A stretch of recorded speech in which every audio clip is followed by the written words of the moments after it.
attaché à la croix pour moi. Oui, attaché à la croix pour moi. Jésus, il a pris mon péché, il m'a délivré,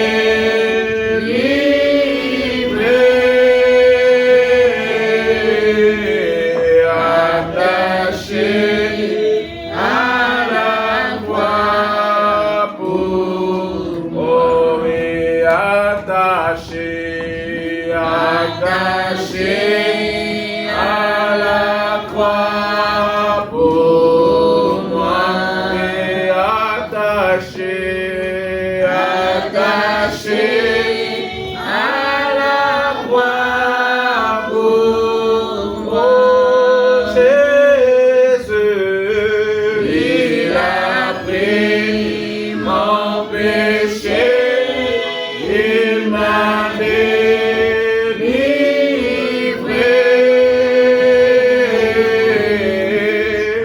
attaché à la croix pour maltraité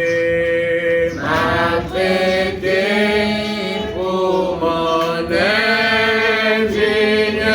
vie, brisé pour mes iniquités.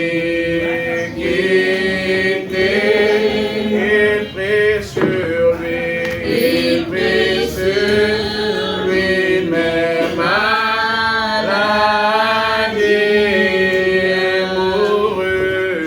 et mourut pour me rendre, oui, attaché à la croix pour moi, attaché à la croix pour Jésus, il a pris mon péché, il m'a délivré,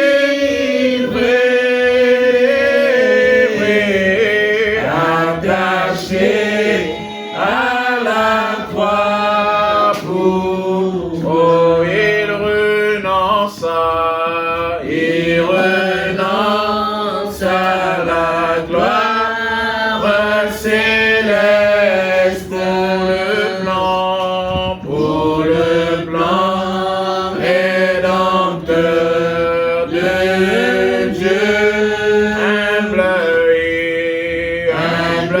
et d'apparence modeste,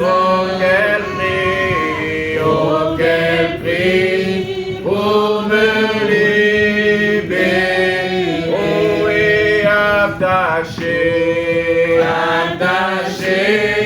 à la croix pour moi, attaché à la croix pour moi. Jésus, il a pris mon péché, il m'a délivré, attaché à la croix pour moi, oui, attaché à la croix pour moi, attaché à la croix pour moi. Jésus, il a pris mon péché, il m'a délivré, attaché à la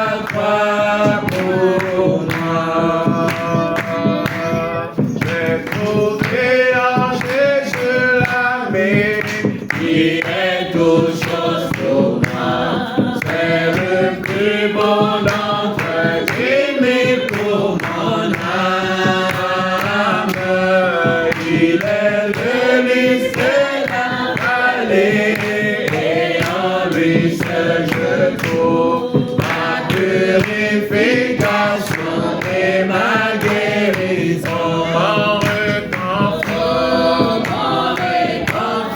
dans les peines, appris dans les tourments, il m'invite à lui confier chaque souci. Alléluia, la brillante étoile du matin, le lys de la vallée, est le plus beau d'entre lui, mais pour mon âme. Mon réconfort dans les peines, appris dans les tourments, il m'invite à lui confier chaque souci.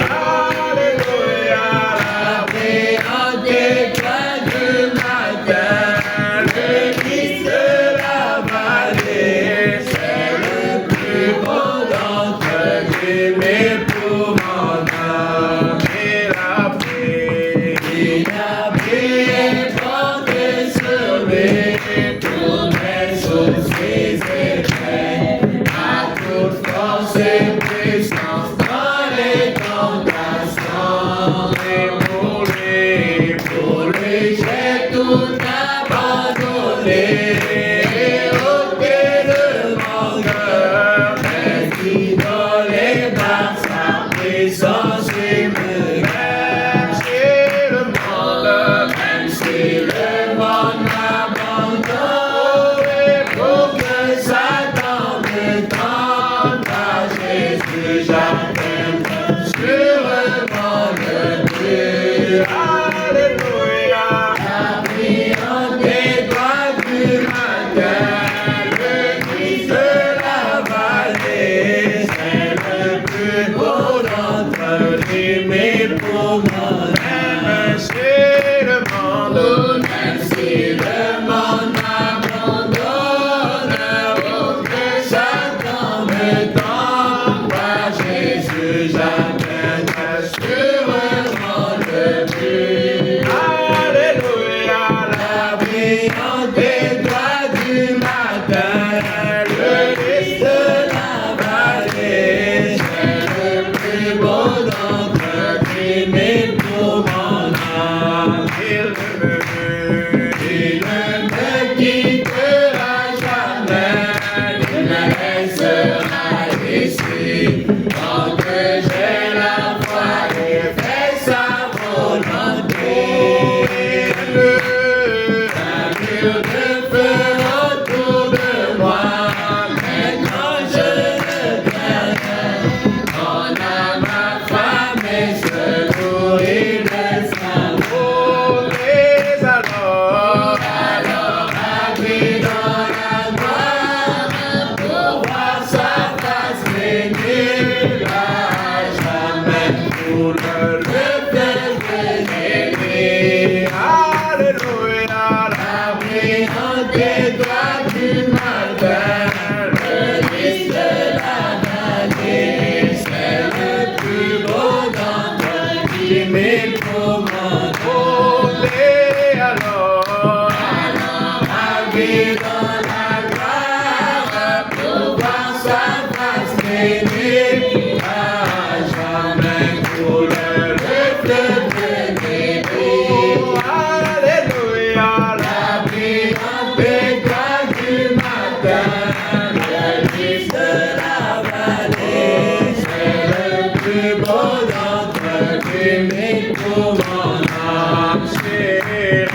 et ton cœur. Amen. Amen. Nous allons nous tenir debout juste un instant pour lire une portion de l'Écriture.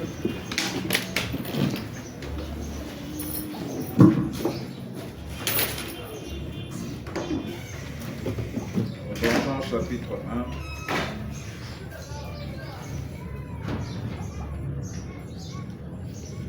Jean chapitre 1 à partir du verset 1. Au commencement était la parole, et la parole était avec Dieu, et la parole était Dieu.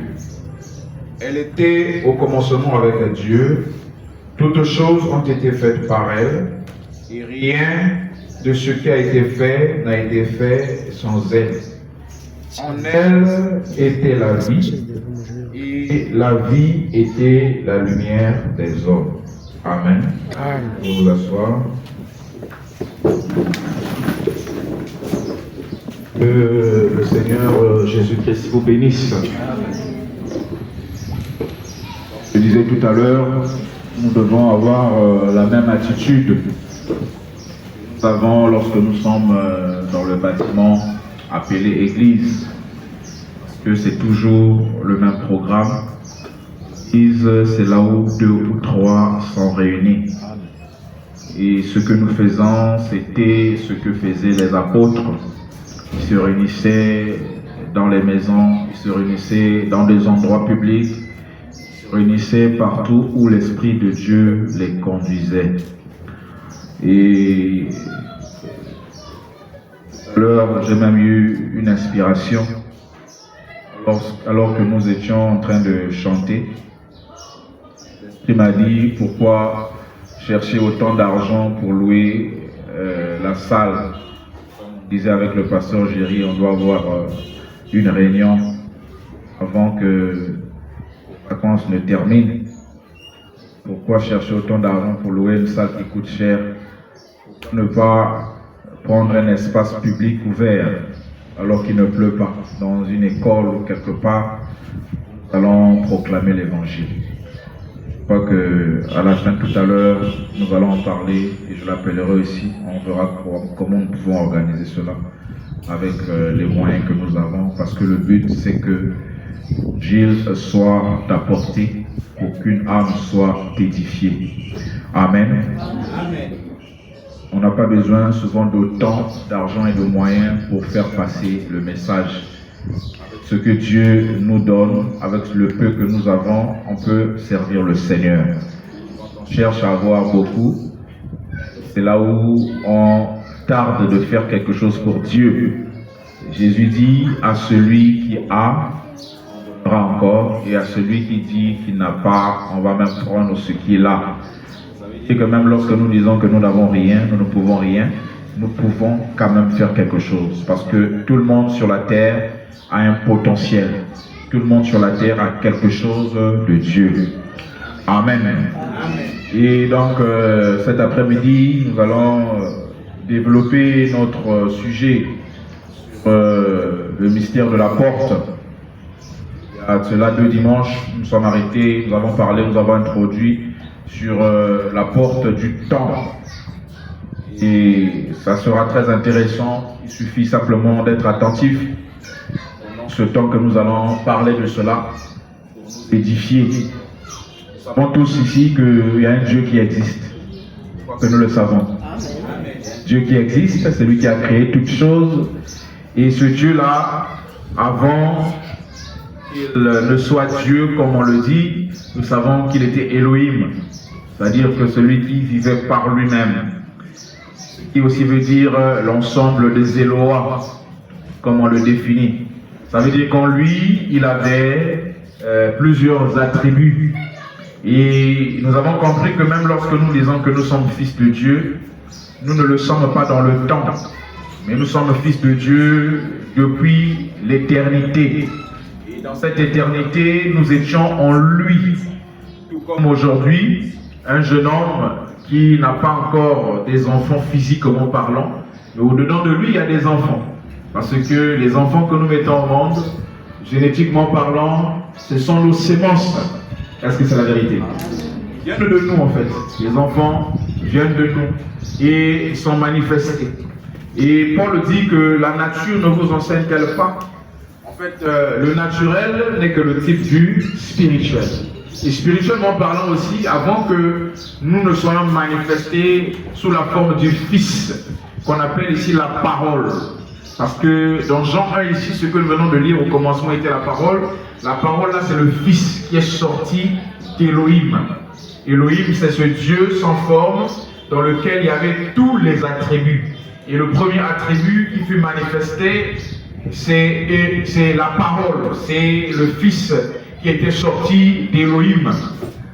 Et nous avons dit que la parole, c'est lui, la porte de l'éternité. Nous avons développé cela, nous sommes arrivés au point de montrer que la même porte de l'éternité, c'est aussi la porte du temps. Nous avons défini l'éternité en donnant un exemple. Supposons que l'éternité, c'est les maisons que nous voyons là. La maison, c'est l'éternité. La porte pour sortir de la cour, c'est le Fils, parce qu'aucun attribut ne pouvait être manifesté à l'extérieur d'Élohim s'il ne passait pas par le Fils qui est la parole. C'est pourquoi on nous dit que c'est en elle la parole qui était la vie. Et tout ce qui a été créé par la parole.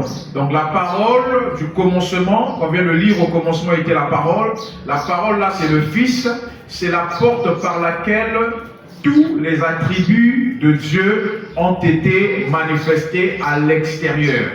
C'est-à-dire tous les attributs d'Élohim sont sortis par un seul attribut qu'on appelle la parole ou encore le Fils. Est-ce que vous êtes avec moi? Alors, cette parole qui est le Fils, en elle était la vie. Et la vie était la lumière des hommes. On dit toutes choses ont été faites par elle. Et rien de ce qui a été fait n'a été fait sans elle. Donc, en dehors du Fils, la parole, il n'y a pas une création qui ne pouvait être manifestée. Et nous avons dit quelle est la porte de l'éternité. La parole est aussi la porte du temps. Et comme je venais de dire, le temps et l'éternité, au départ, c'était la même chose, parce que le temps du commencement était un temps éternel. Est-ce qu'il y a quelqu'un avec moi? Donc dans l'éternité, la parole est sortie d'Élohim. Et quand la parole sort d'Élohim, alors on parle du commencement. Et ce commencement-là, c'est le temps. Donc ce temps-là faisait partie de l'éternité. Amen. Ce temps-là était dans l'éternité. Ce temps est appelé un temps éternel. Et ce temps éternel-là n'est pas le temps que nous avons aujourd'hui. Parce que le temps que nous avons aujourd'hui, c'est un temps déformé. C'est un temps déformé par quoi? Par le péché. Le péché a déformé le temps. Parce qu'au départ, le temps était éternel. Est-ce que vous me suivez? Au départ, le temps était éternel. C'est pourquoi la parole ici, du commencement, c'est la parole éternelle de Dieu. C'est la forme éternelle d'Élohim. J'aimerais que nous puissions comprendre cela, parce qu'après nous allons parler du temps qui est déformé. La porte du temps, c'est Christ. Cette porte du temps qui est Christ est une porte éternelle. C'est un temps éternel. C'est la même porte de l'éternité. Nous sommes là dans la cour, pour sortir dans la rue, il faut passer par cette porte. Et la porte, c'est l'ouverture. Nous avons défini la porte comme l'ouverture par laquelle on passe, on entre ou bien on sort. Et on peut l'habiller avec du métal, avec de la vitre, avec du bois. Mais au départ, la porte, c'est l'ouverture par laquelle on passe, par laquelle on a accès à quelque part, par laquelle on sort, par laquelle on entre. Et la porte est une notion biblique. Jésus dit que je suis la porte de la bergerie. Est-ce que c'est la vérité? Donc Nous parlons d'une notion biblique, mais que nous sommes en train de montrer depuis l'éternité, avant même qu'il puisse avoir une étoile, avant même qu'il puisse avoir le soleil, il y avait une porte spirituelle qu'on appelait la parole, c'est Christ. Et c'est par elle que tous les attributs qui étaient dans l'éternité se sont manifestés dans un temps éternel. Pourquoi dans un temps éternel? Parce que la porte qui est la parole, qui est Christ, était elle-même le commencement du temps dans l'éternité. Amen. Et donc cette porte de l'éternité est en même temps la porte du temps. Pourquoi? Parce que la même porte par laquelle les attributs sortent pour se manifester, et ces attributs sortent pour se manifester au travers d'un seul attribut qui est la parole. Cette parole qui est la porte de l'éternité est en même temps la porte du temps. On passe de l'éternité à un temps éternel. Amen. Et c'est dans ce temps éternel-là que sont manifestés les attributs de Dieu. Amen. Est-ce que quelqu'un est avec moi? Et dans ce temps éternel est manifesté les attributs de Dieu. Et c'est dans ce temps éternel que Dieu veut manifester ce qu'il avait dans son plan, dans sa pensée. Dieu dit, je suis créateur, mais comment être créateur s'il n'y a pas de créature? Je dois créer. Dieu en lui, il est sauveur, mais comment être sauveur s'il n'y a pas quelqu'un pour sauver? Alors c'est là qu'il engage maintenant la procédure du péché. C'est Dieu lui-même. Ça peut faire mal à quelqu'un, mais c'est Dieu. La Bible dit qu'aucun malheur ne peut arriver dans la vie si Dieu n'en est l'auteur. Si on ne voit pas ça comme ça veut dire que notre Dieu est surpris par les événements. Dieu n'est pas surpris par les événements. C'est Dieu qui permet ça pour manifester ses attributs. Il était sauveur. Mais comment être sauveur s'il n'y a pas quelqu'un pour sauver?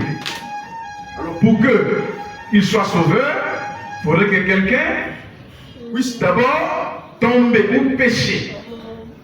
Et le péché n'a pas commencé sur la terre avec Adam et Ève, le péché a commencé dans le ciel avec Lucifer. Aujourd'hui nous appelons Satan.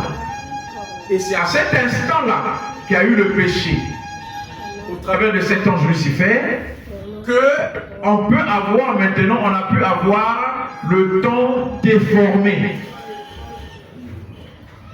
On est passé alors du temps éternel à un temps déformé. Ce n'est plus un temps éternel.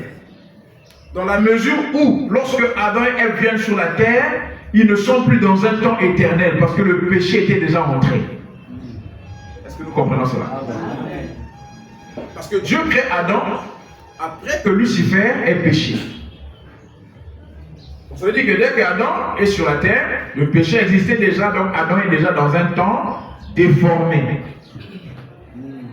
Même si ce n'est pas le temps comme nous l'avons aujourd'hui, c'est le même temps, mais la vitesse n'est pas la même. J'ai dit que ça c'est très intéressant si on suit attentivement. Donc au fur et à mesure que le monde évoluait, la vitesse était en train de ralentir. Est-ce que quelqu'un me suit? Et quand la vitesse ralentit, le temps devient un temps qui ne met pas assez de temps. Là, nous entrons déjà dans la notion de la relativité. Et la notion de la relativité nous montre que plus la vitesse est élevée, le temps va lentement. Est-ce que quelqu'un est en train de me suivre? J'ai dit, la notion de la relativité nous dit, plus la vitesse est élevée, le temps va lentement. Donnons un exemple. Une personne qui roule vite dans son véhicule fera moins de temps à arriver quelque part. Est-ce que c'est vrai? Celui qui roule à 50 km à l'heure arrivera plus vite, fera moins de temps, la même distance de 50 km. Celui qui roule à une vitesse élevée va arriver avant celui qui roule à une vitesse modérée. La même distance. Je vais donner des exemples simples pour que ça soit compris. Nous parlons sur la porte du temps. en montrant au départ que c'était un temps éternel. Et ce temps éternel-là, il y a eu des créations éternelles, qui sont les fils qui étaient manifestés dans la parole, que nous appelons les fils engendrés. Et dans ce temps éternel, il y a eu une brèche, parce que Dieu voulait manifester ses attributs. Alors il a créé, en dehors des fils qui sont sortis de la parole, en dehors des fils qui sont issus d'Élohim, il y a des fils créés. Et ces fils créés-là sont des créatures du temps. Ce ne sont pas des fils engendrés qui sortent de l'éternité. Mais ce sont des créations, des créatures qui ont été créées pour manifester un but dans le temps. Et parmi ces créations, nous avons Lucifer. Dieu crée Lucifer afin que l'homme puisse tomber sur la terre. Jésus dit, quand vous priez, dites que ta volonté soit faite sur la terre comme au ciel. C'est un principe qui va avec tout, dès le départ. Avant que Adam ne tombe sur la terre, il y a déjà quelqu'un qui était tombé au ciel. Donc avant qu'il y ait le péché sur la terre, il y a déjà eu le péché au ciel. Parce qu'avant que quelque chose ne se passe sur la terre, ça se passe d'abord dans le ciel.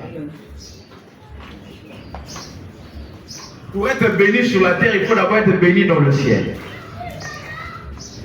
Et là, on parle de la notion des cieux, les lieux célestes, où se trouvent les bénédictions. Donc tout se passe d'abord dans la dimension spirituelle. Et c'est le ciel qui influence la terre. Voilà pourquoi quand Job était éprouvé, Dieu lui a dit, connais-tu les lois du ciel? Règles-tu le pouvoir de ces lois-là sur la terre? Il y a des lois dans le ciel. Et ces lois sont à caractère spirituel.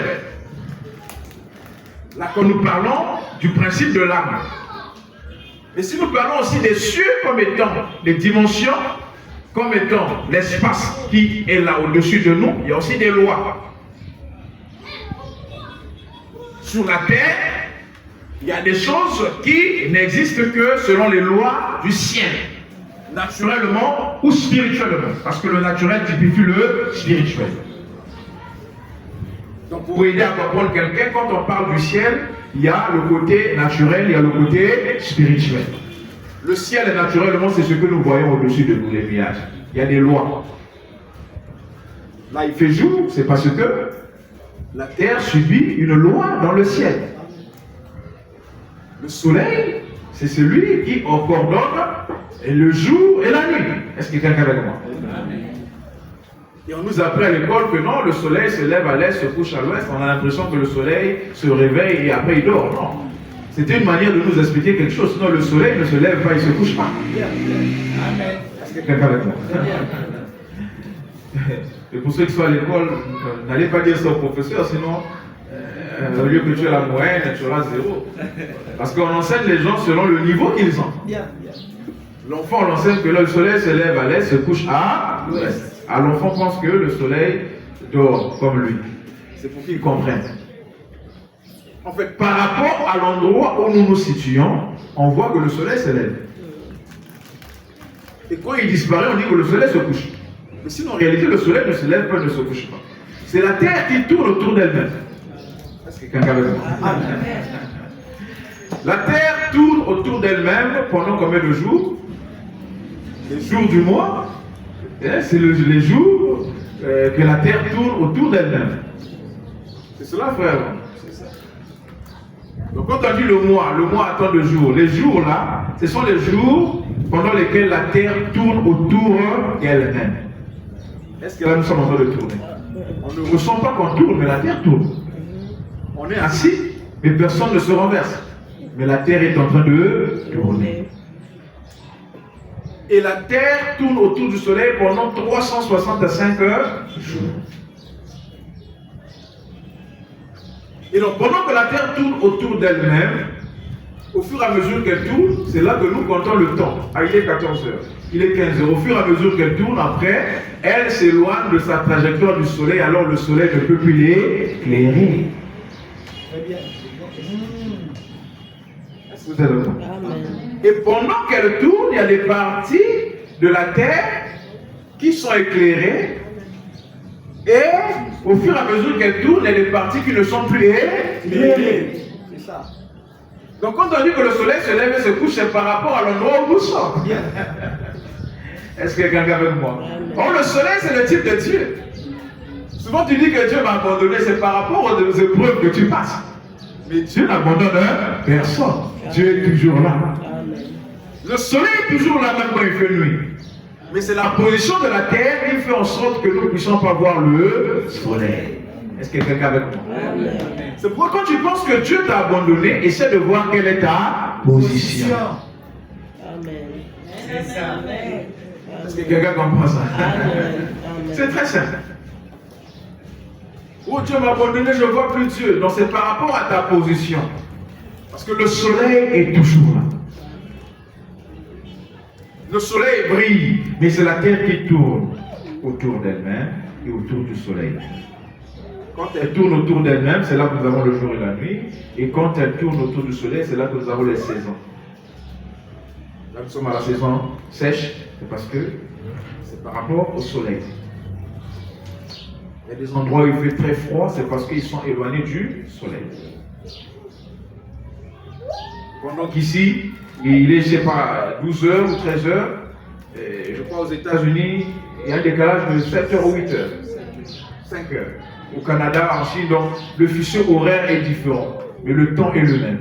Mais qu'est-ce qui fait qu'il y ait différence? C'est parce que le soleil, la terre est en train de tourner, et par rapport à sa position, le soleil est clair, ou le soleil brille, ou il fait sombre, par rapport à la position de la terre. Et la terre a des continents. Et tous les continents ne sont pas positionnés au même endroit. Et donc pendant que ça tourne, le continent océanique reçoit peut-être le soleil pendant un temps. Au fur et à mesure, c'est le tour de l'Asie. Après, c'est le tour de l'Amérique. C'est le tour de l'Afrique. C'est le tour de l'Europe. Ainsi de suite. Est-ce que quelqu'un avec moi? Amen. Et raison pour laquelle la preuve même que la Terre tourne, voilà pourquoi il y a souvent ce qu'on appelle des tsunamis. Est-ce que quelqu'un avec moi? Amen.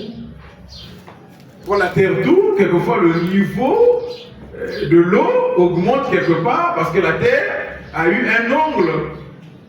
Parce que la terre avait quitté son orbite depuis le temps de Noé, après le déluge. Le déluge a fait quitter la terre de son orbite.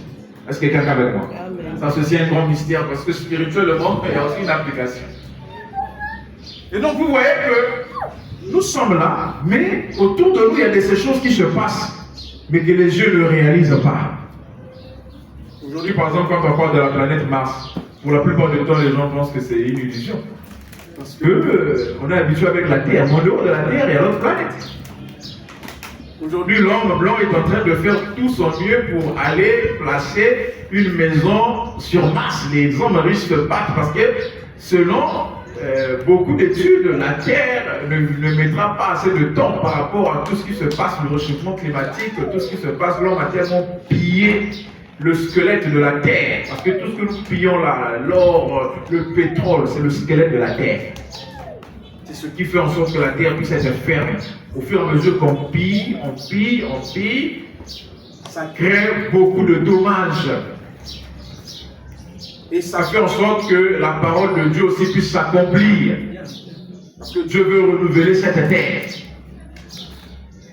Quand la parole de Dieu sort, c'est toujours l'homme lui-même qui vient avec ses développements technologiques pour faire accomplir la volonté de Dieu. C'était pareil au temps de Noé. Dieu a dit à Noé, un agriculteur, un éleveur, un homme simple, qui ne maîtrisait pas la science. Dieu lui dit qu'il va pleuvoir.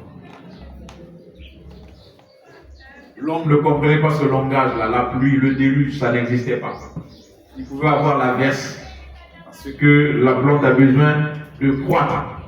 Mais la pluie, comme il y a eu au temps de Noé, ça n'existait pas, ça n'avait jamais eu.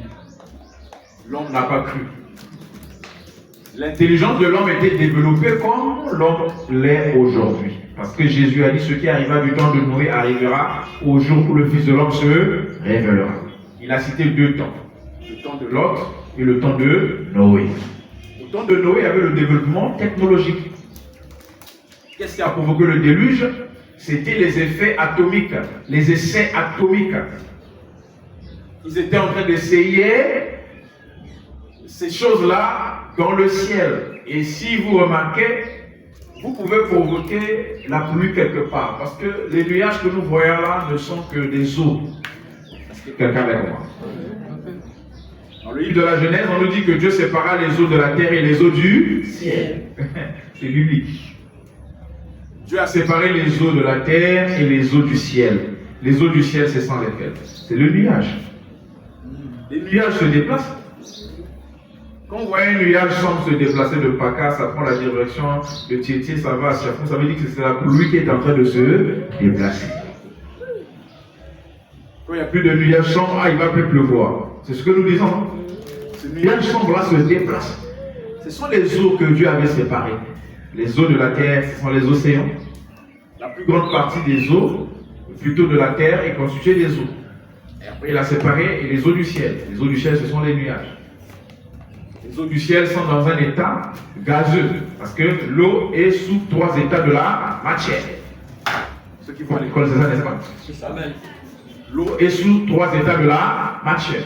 L'état solide, l'état liquide et l'état gazeux.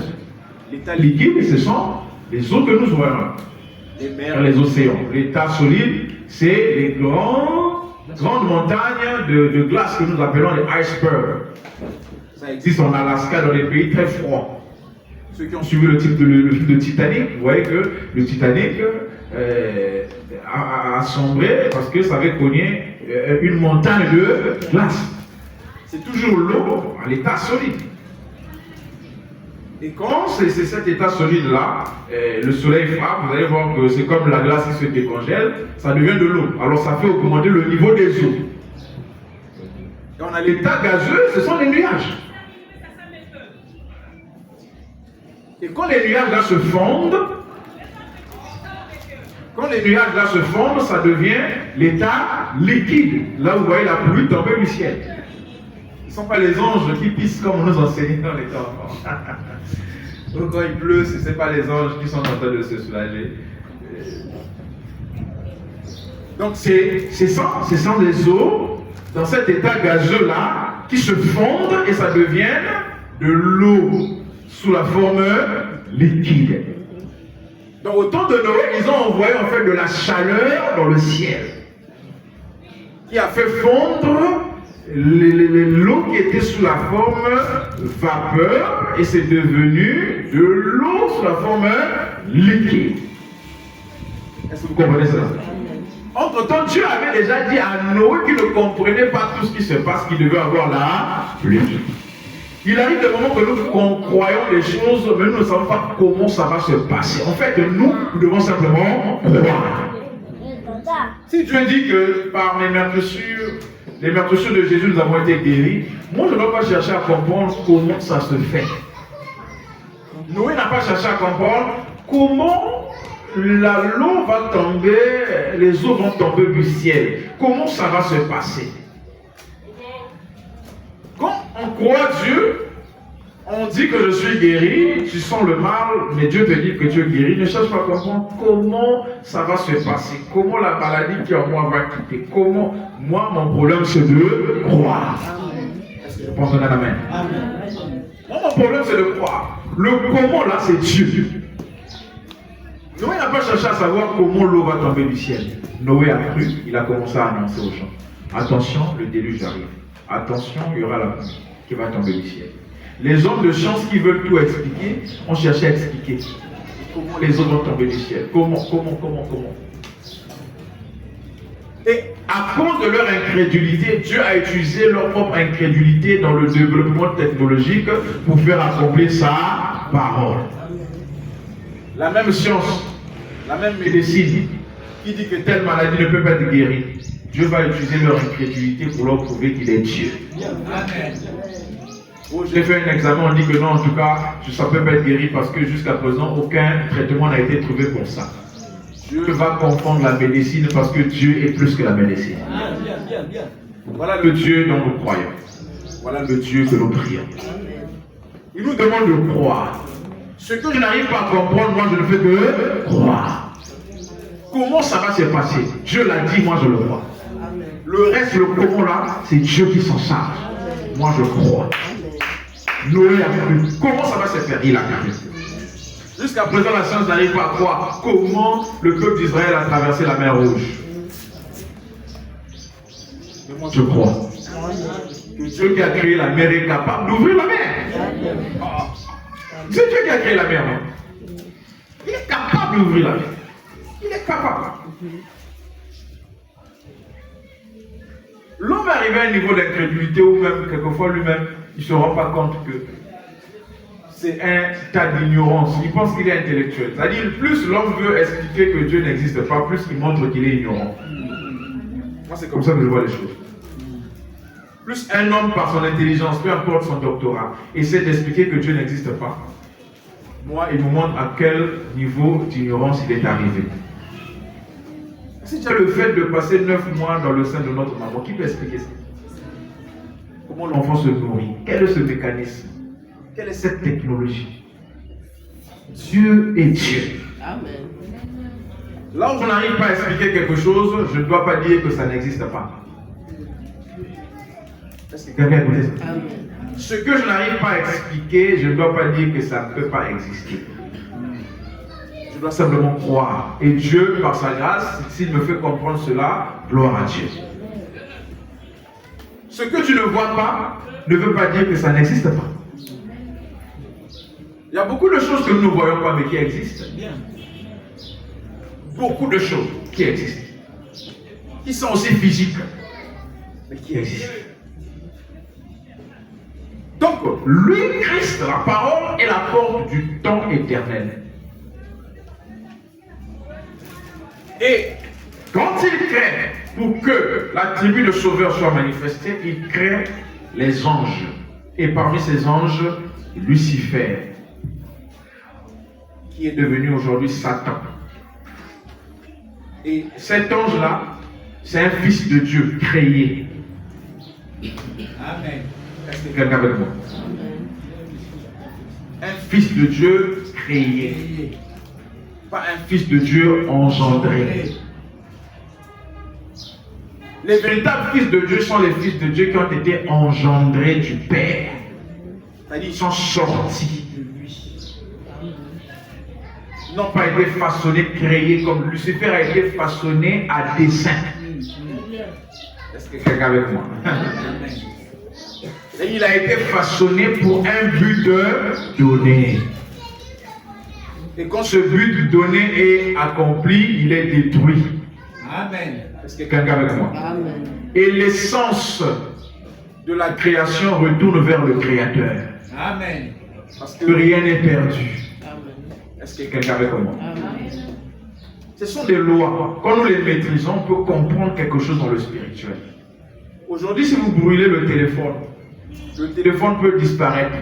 Mais vous savez que quand la fumée est en train de brûler là, aussi longtemps que le téléphone a été fait par des choses de la matière, la fumée là est en train de ramener tout ce qui a été utilisé vers la source.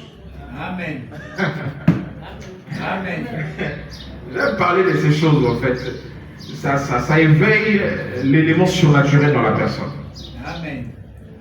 Quand vous brûlez du papier, le papier disparaît sous vos yeux. Mais sachez que la fumée là, que vous êtes en train de voir qui devient sombre, là est en train de faire retourner la matière qui a été utilisée là vers la source.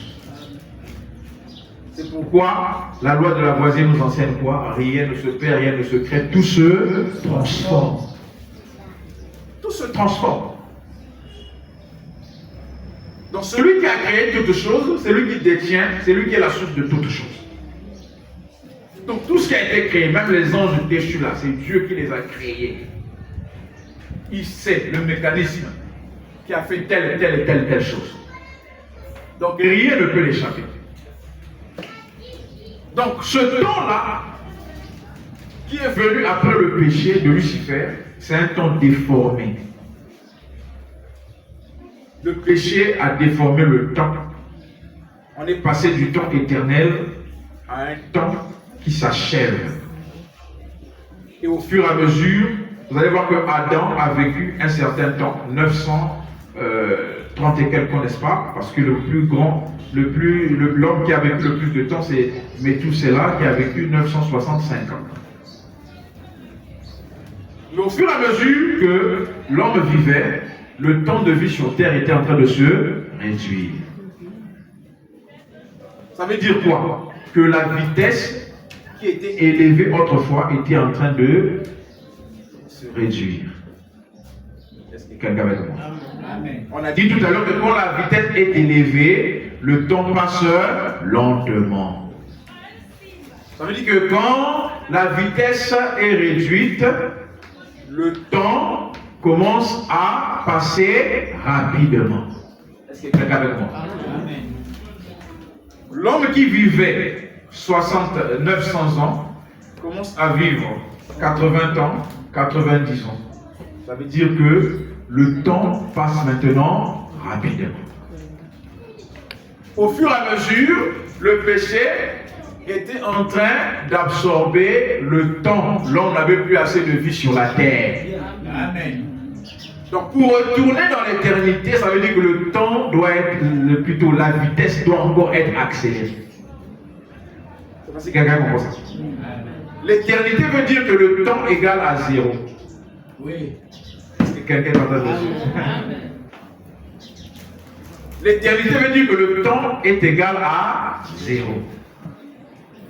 Et donc, plus la vitesse est élevée, le temps va lentement. Donc, ça veut dire que dans l'éternité, on ne pouvait même pas évaluer la vitesse parce que le temps était égal à 0.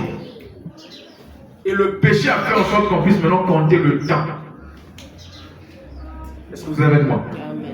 Parce que avant le péché, le temps éternel, on ne pouvait pas dire que telle personne a tel âge. Est-ce que quelqu'un est en train de me suivre? Dans l'éternité, si nous sommes des fils de Dieu, dans l'éternité, on n'a pas d'âge.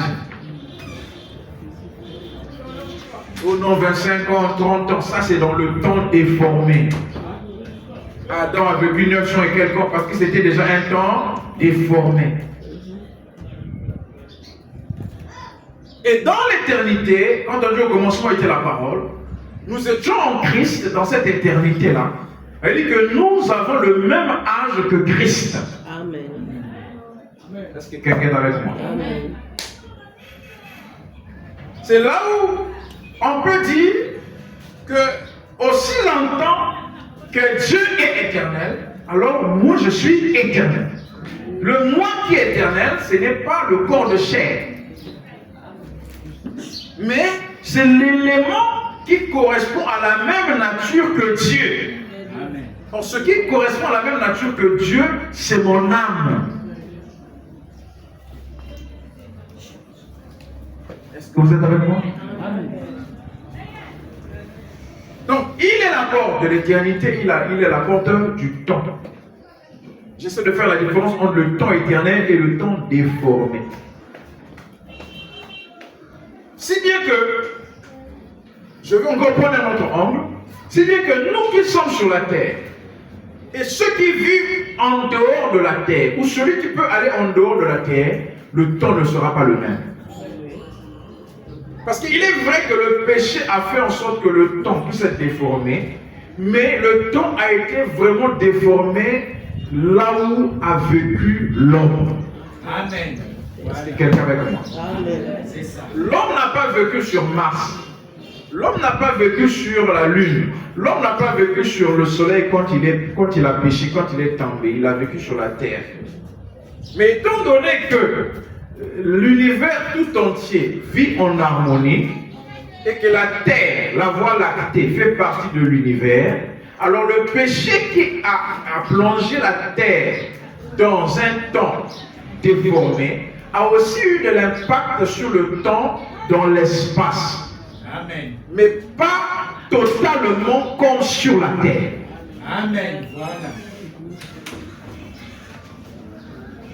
C'est pourquoi, si vous prenez deux jumeaux, ici on n'a pas des jumeaux, mais si vous prenez les jumeaux, même âge, nés le même jour, les jumeaux, comme nous le savons, qui ont 10 ans, vous prenez un, vous l'emmenez sur une station spatiale, c'est-à-dire dans l'espace. Étant donné qu'à l'extérieur ou en dehors de la Terre, la vitesse n'est pas la même, est-ce que quelqu'un peut voir? Vous allez voir que là-bas, celui qui va faire une année, quand il va revenir sur la Terre, vous verrez que celui qui est resté sur la Terre aura l'air plus vieux que celui qui était allé à l'extérieur de la Terre. C'est ça. En dehors de la Terre, notre planète, il y a des planètes qui existent, comme je venais de dire. Donc celui qui va sur Mars, ou encore sur l'étoile la plus proche de la Terre, ou encore sur la Lune, étant donné que la vitesse n'est pas la même, parce qu'en dehors de la Terre, quand on va dans l'espace déjà, la vitesse, on parle maintenant de la vitesse de la lumière. Amen. Est-ce que quelqu'un avec moi? Amen. La distance pour la vitesse dans l'espace est calculée en années-lumière. On parle maintenant des années-lumière. Or, la vitesse de la lumière elle-même est de 300 000 mètres par seconde. Est-ce que quelqu'un avec moi? 300 000 km par seconde, 300 millions de mètres par seconde. Amen. Donc vous voyez qu'elle est tellement élevée. Est-ce que vous me suivez? La vitesse est tellement élevée que celui qui va dans l'espace, le temps va lentement. Il est même démontré que celui qui va avec la même montre, il règle ça avec l'heure de la Terre. Mais quand il va revenir, après avoir fait un temps sur la station spatiale, quand il va revenir sur la Terre, il n'aura pas la même heure que vous. Amen. Quelqu'un avec moi? Amen. Vous réglez votre montre, il est 13h30. Moi je règle ma montre, 13h30. Je vais sur la station spatiale. Lorsque je veux revenir, vous êtes peut-être à 18h. Moi je ne serai pas à 18h. J'aurai moins de 18h. Parce que là-bas le temps est ralenti. Donc le problème, c'est la terre. Le péché a été commis sur la terre. Quel péché qui est venu dans le ciel? Voilà pourquoi, est-ce que quelqu'un avec moi? Pour ne pas que le temps, je veux dire quelque chose, pour ne pas que le temps soit déformé dans le ciel, voilà pourquoi Lucifer a été chassé. Amen. Est-ce que quelqu'un va comme ça? Parce que si Lucifer n'était pas chassé du ciel, on ne parlerait plus du temps éternel dans le ciel. Amen. C'est Lucifer qui a emmené le péché sur la terre. Alors il est passé par le canal de l'homme afin de pouvoir manifester ce péché sur la terre. Et que le temps déformé puisse aussi avoir de l'impact sur la terre. Péché veut dire temps déformé, en sorte de temps éternel. Et d'ailleurs, il a été conçu pour ça. Donc il fut chassé du ciel. Il a été mis hors de cette dimension-là. Parce que le ciel, le temps éternel, c'est le ciel, c'est ce qu'on appelle aussi la 7e dimension. Donc au départ, le temps était une dimension éternelle. Différent du temps que nous avons aujourd'hui, parce que le temps fait partie aussi des dimensions, n'est-ce pas? Nous avons la lumière, la matière et le temps. Ce sont les trois dimensions qui constituent notre vie sur cette terre. La lumière, la matière et le temps. Et c'est un temps déformé. Mais à l'époque, le temps était temps éternel. C'était la seule dimension qui existait. La 7e dimension. La toute première dimension qui existe après l'éternité, c'est la 7e dimension. C'était une dimension éternelle. Elle est toujours. Alors pour qu'elle garde cet état-là, le péché a été chassé du ciel. Et le péché vient sur la terre par l'intermédiaire de Lucifer. Et l'homme qui a été placé sur la terre contacte à ce péché. Et ça déforme effectivement le temps qu'il devrait garder. Mais tout cela, c'était pour que les attributs de Dieu soient manifestés. C'est pourquoi, même lorsque nous prions, on doit dépasser le temps déformé. Amen. Est-ce que quelqu'un avec moi? Parce qu'aussi longtemps que la prière ne dépasse pas la lumière, la matière et le temps déformé, je ne peux pas être en contact avec Dieu et les anges. Parce que les anges vivent dans une dimension où la vitesse est élevée. Ça veut dire que quand je prie, je dois sortir de mon corps. Est-ce que quelqu'un avec moi? La vraie prière, c'est de sortir du corps. Comment on sort du corps? C'est en fermant les portes. Parlons sur le mystère de la porte. On retrouve ça partout. Le corps a des portes. La vue est une porte. Lui est une porte. Quand je prie, je ne dois pas laisser ma vue me distraire. Parce que dès que je suis distrait à quelque chose, ça veut dire que je suis toujours dans la dimension de la terre. Or, pour que la prière soit efficace, je dois m'élever au-dessus de la terre. Pour que je m'élève au-dessus de la terre, les fonctions de ma chair, les portes de mon corps doivent être fermées. Alors là, je passe maintenant à l'esprit. Or, l'esprit aussi a des portes. L'imagination est une porte de l'esprit. Les souvenirs sont une porte de l'esprit. Je dois dépasser ça, la mémoire, les affections, la conscience. Je dois dépasser, fermer ces portes-là, m'élever dans la dimension de la foi. Or, la dimension de la foi me connecte à la 7e dimension. Là, je parle pour les fils de Dieu. Est-ce que quelqu'un est avec moi? De telle sorte que, aujourd'hui, si tu as un problème, quand tu pries, la seconde qui suit, à l'instant même, je ne parle pas de ça, à l'instant même, Dieu t'écoute. Est-ce que quelqu'un est avec moi? Amen. Comment Dieu t'écoute? Ça veut dire que Dieu n'est pas à des milliers de kilomètres. Est-ce que quelqu'un est en train de suivre? J'aimerais rendre la présence de Dieu tellement réelle pour chacun de nous. Dieu n'est pas loin de nous. Quand on prie, on doit crier pour qu'il nous écoute. Non. Même dans le cœur, Dieu t'écoute. Aussi longtemps que ta prière est au-delà de la chair, au-delà de l'esprit, tu pries par la foi. La foi connecte la demeure de Dieu. Est-ce que quelqu'un est avec moi? Parce que la foi t'engage dans une vitesse du ciel. Amen. Là où le temps est égal à 0. C'est-à-dire qu'à l'instant où tu parles, Dieu t'écoute. Amen.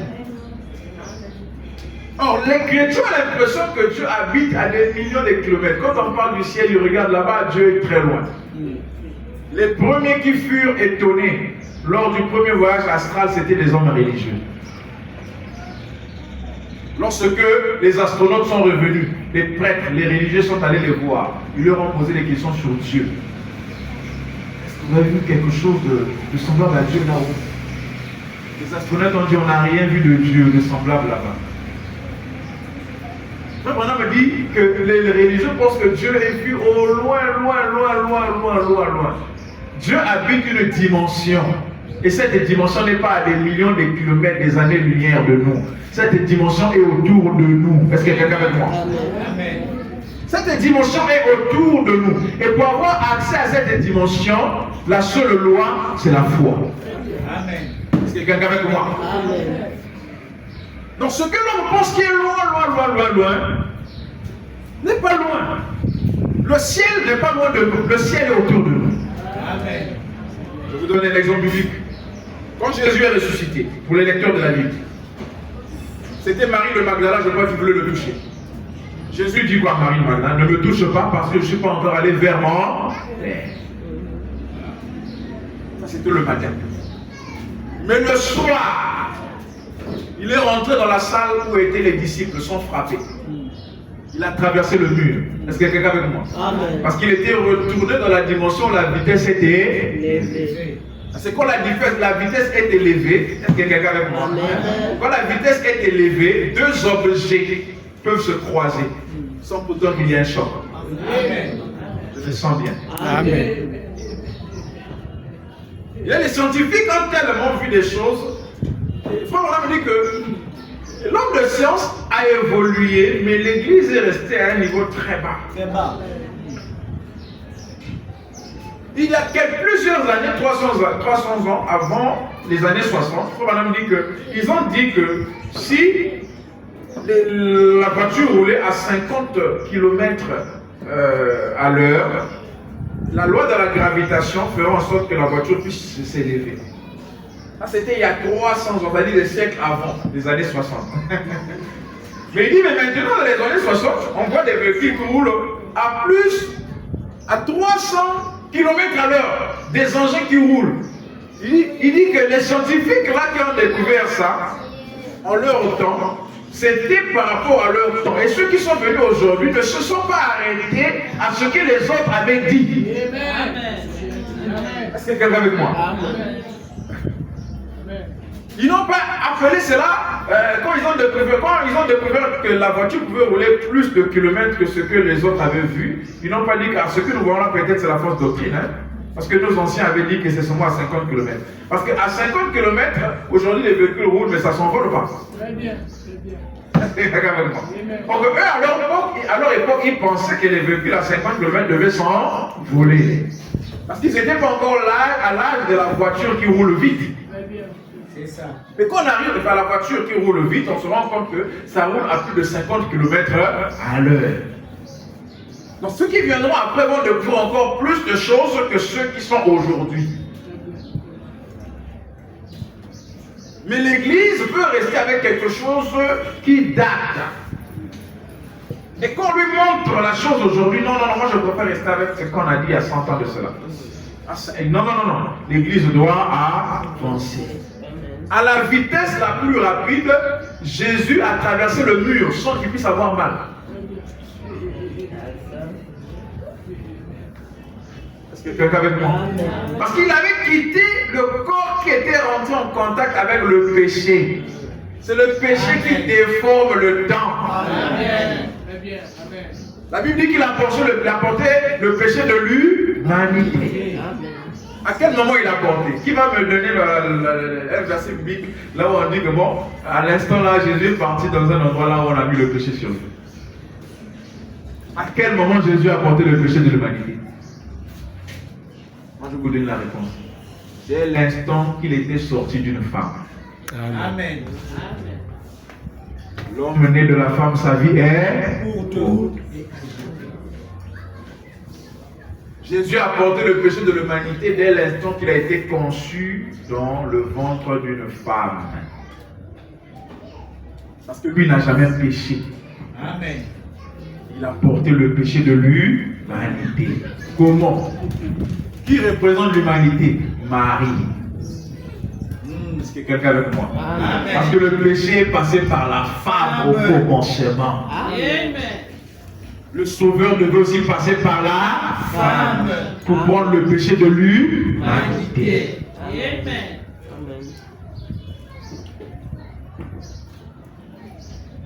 Et il revêt un corps qui traverse le mur. Et en ce moment-là, il dit aux disciples, vous pouvez maintenant me toucher. Parce qu'il ne croyait pas que c'était lui. Là, un fantôme, comment quelqu'un peut rentrer alors que la porte est fermée? Il devenait incontrôlable parce qu'il était retourné dans une dimension. Il pouvait rentrer de cette dimension, être visible. Et les disciples l'ont vu dans un corps physique glorifié. Le matin, la femme ne pouvait pas le toucher parce que c'était une simple théophanie. Amen. La théophanie, on ne peut pas la toucher. On peut la voir. Le corps physique glorifié, quand la théophanie devient un corps physique glorifié, alors on peut la toucher. Jésus dit que non, ce n'est pas un fantôme, c'est moi, touchez-moi, regardez. Il a montré les signes, les empreintes. Il a même mangé. Est-ce que quelqu'un avec moi? Est-ce que ça ne vous fait pas du bien d'avoir ce genre de corps? Un corps éternel. Il mange, mais ça n'a pas d'effet sur lui. Il peut ou ne pas manger. Il a mangé pour leur prouver que ce n'était pas un fantôme. Moi, mon point que je voulais montrer, c'est le matin, on ne pouvait pas le toucher. Il dit, je dois aller vers mon Père. Le soir, on le touche. Donc, finalement, le ciel n'est pas loin. C'est ça. Il dit que je dois aller vers mon Père. Le Père vit où? Au ciel. Oui. Le matin, on ne peut pas le toucher. Parce que Jésus s'est ressuscité le matin. Et c'était la femme, la toute première, qui était allée le voir, Marie de Magdala. Elle est allée là-bas. Elle a vu Jésus. maître, il dit non mais ne me touche pas, je ne suis pas encore allé vers mon père. Mais le soir, après qu'il a fait un aller-retour, Voilà. est-ce que quelqu'un avec moi? Amen. Le ciel n'est pas loin. Amen. Amen. Si tu peux rentrer dans une consécration, tu peux aller au ciel. Tu vois le ciel et tu reviens nous dire j'ai vu ça, ça, ça. Le ciel est réel. Il revient le soir, on pouvait le toucher, il a fait un aller-retour. Or, naturellement, si on pense que le ciel est à des millions de kilomètres, ça veut dire que ça prend du temps pour un homme d'aller au ciel. Si on pense que le ciel est au-dessus du soleil, au-dessus des nuages, loin, loin, loin, loin, loin, loin, ça veut dire que c'est un voyage qui prend du temps. Déjà que pour aller seulement en France, là, ça prend des heures. Pour aller, je ne sais pas, dans tel pays en Asie, ça te prendra des heures. Le ciel n'est pas loin que ça. Jésus nous l'a démontré après sa résurrection. Il est allé au ciel. Il est revenu. Il dit maintenant vous pouvez me toucher. Amen. Donc quand il dit aux disciples venez à Galilée, quand il monte, la Bible dit qu'il s'est élevé au-dessus d'eux. Ce n'était pas le retour de Jésus au ciel, il était déjà au ciel. Amen. Est-ce que quelqu'un avec moi? Amen. Pas le temps pour rentrer là. Le ciel est une dimension qui est là autour de nous. La foi nous introduit dans cette dimension parce que la foi brave toutes les lois naturelles. Amen. La véritable foi brave toutes les lois naturelles. La foi vous introduit dans une vitesse là où l'homme ne peut pas entrer. C'est ça. Quelqu'un qui a la foi aujourd'hui là peut déjà croire qu'il est béni, qu'il est guéri alors qu'il n'a rien. Parce que la foi t'introduit dans une vitesse. Amen. La foi t'élève au-dessus du temps. Donc, le temps a été ralenti. La vitesse plutôt a été ralentie et le temps commençait à aller rapidement. Et au fur et à mesure que nous sommes en train d'avancer, souvenez-vous que l'éternité est venue déjà dans le temps. La venue de la nuit. Est-ce que quelqu'un fait comme moi? Amen. Et ces anges, réellement, Wembe dit qu'ils sont venus avec une vitesse rapide. Ils venaient de l'éternité. Puisque la vitesse a encore été élevée avec la venue de la nuit, sachez que le temps est en train maintenant de retourner à aller lentement. Est-ce que quelqu'un avec moi? Amen. Parce que le secret de l'éternité, c'est la vitesse qui doit être élevée. On ne peut pas définir à quelle vitesse les anges volent, à quelle vitesse un homme qui est dans une situation difficile. Regardez quelqu'un qui est sur le point d'être pogné par un véhicule. Il y a des témoignages comme ça. Il ne sait pas à quel moment qu'il a pris depuis l'endroit où il était pour le balancer à un endroit pour le sauver. Ça se passe tellement rapidement. Ce sont les anges qui font ça. Ils font ça à quelle vitesse? La vitesse à laquelle ils font ça, la science ne peut pas définir. C'est la vitesse à laquelle notre Dieu agit. Dans le livre d'Ésaïe, il dit même avant même que vous ne prononcez la parole, moi je vous écouterai. Avant même que vous ayez terminé, je vous exaucerai. La vitesse de l'éternité. Une vitesse qu'on ne peut pas définir. Alors ça fait en sorte que le temps puisse aller lentement. Est-ce que quelqu'un avec moi? Et tellement que la vitesse vient faire pression au temps, l'éternité fait pression au temps, alors le livre d'Ésaïe 65 nous dit que le pécheur qui mourra à l'âge de 100 ans sera maudit. Parce que ces hommes-là vivront longtemps. Vous ne voyez pas que celui qui vit loin de la civilisation moderne, loin du bruit, loin de ce que nous mangeons, loin du péché, il vit longtemps. Oui. Ce que je vous dis là, c'est démontrable. Parce que le religieux maintenant dit non, ce que tu dis là, c'est pas vrai. Dieu a dit que dorénavant l'homme devait vivre à 120 ans, après ça a devenu à 70 ans. C'est vrai. Ça c'était avant que la nuit ne vienne. Amen. Parce que la nuit c'est l'éternité. Les anges ont voyagé avec une vitesse tellement rapide, la science ne peut pas les décrire. Quand la vitesse est encore élevée, le temps commence à aller lentement. Et je peux vous dire qu'aujourd'hui, pendant que nous parlons, il y a des gens qui vivent à plus de 120 ans. Oui, oui. Vous allez retrouver sur la surface de la terre des gens qui ont dépassé 140 ans.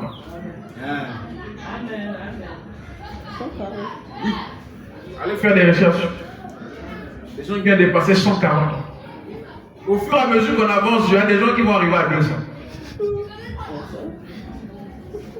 Vous me direz comment ça se passe. Ce sont des signaux pour montrer que Dieu est en train de refaire la terre. Amen. Alléluia. Pour que la chose puisse être refaite, ça doit reprendre la forme qu'elle avait au commencement. Ça, c'est notre sujet. Nous en parlerons plus tard. Toute chose qui commence, quand elle est pervertie, elle doit arriver à une perversion totale. Et la perversion totale va commencer à lui ramener à l'origine. Est-ce que quelqu'un avec moi? Toute chose qui débute quelque part, quand elle est pervertie, elle arrive au sommet de la perversion.